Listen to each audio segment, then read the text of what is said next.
মিনিটের সময় আমাদের কল্যাণপুর ফায়ার স্টেশন প্রথম মেসেজ পাই আগুনের, যে মোল্লার গাবতলী মোল্লার বস্তি বা বদরের বস্তি বা শাহী মসজিদ বস্তি যাই বলি না কেন এখানে আগুন লেগেছে।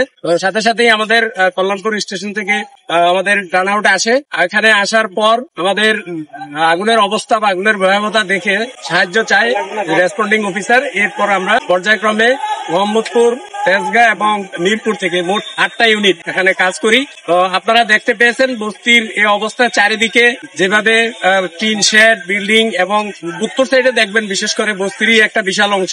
এবং আমাদের লোকজন আসার পর কাজ শুরু করে এবং চারিদিক থেকে আমরা অ্যাটাক করি আগুনকে, যার ফলে আগুনটা ছড়াতে পারে না। আগুন কিন্তু অনেক ছড়াতে পারতো। আপনারা যদি দেখেন উত্তর দিক এবং উত্তর পূর্ব দিক অনেকটাই একেবারেই নিয়ারেস্ট সাথে লাগানো একটা চিকন মাত্র গলি, শুধু আমাদের লোক ওয়ালের উপর দিয়ে গিয়েছে, ওখানে গিয়ে আগুনটাকে নির্বাপন করতে চেষ্টা করছে এবং আমরা আগুন নিয়ন্ত্রণে নিয়ে আসছি। আমরা 4:36 মিনিটে আগুন আমরা নিয়ন্ত্রণে নিয়ে আসছি। এখনো আমাদের ড্যাম্পিং ডাউন চলছে, ভিতরে কাজ চলছে, আপনারা দেখতে পাচ্ছেন। টিনের নিচে এখনো ছোট ছোট আগুন আছে, ফ্লেম আছে, টিন সরিয়ে সরিয়ে আমরা কাজ করতেছি।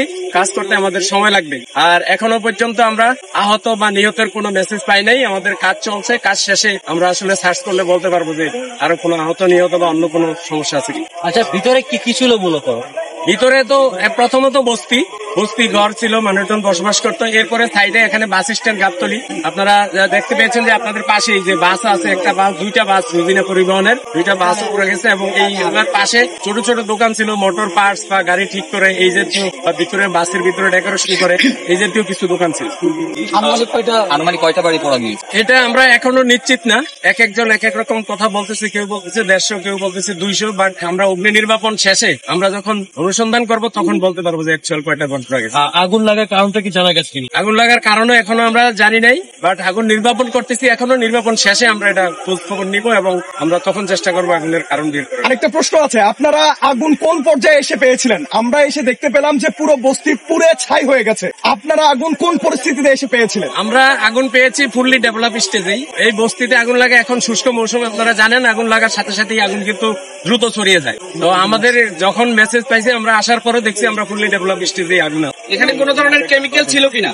না, আমরা এরকম কোনো কেমিক্যালের কোনো খবর পাইনি।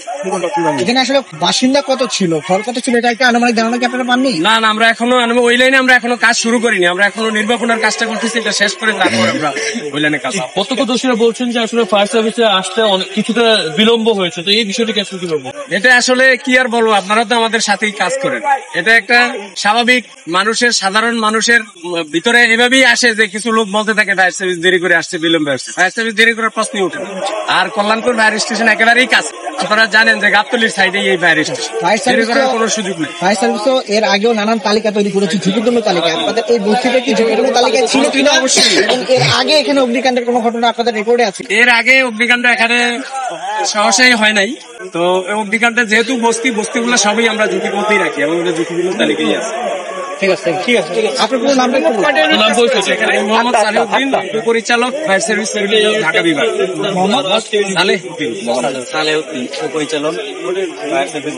ধন্যবাদ ভাই সবাইকে। সবাইকে ধন্যবাদ।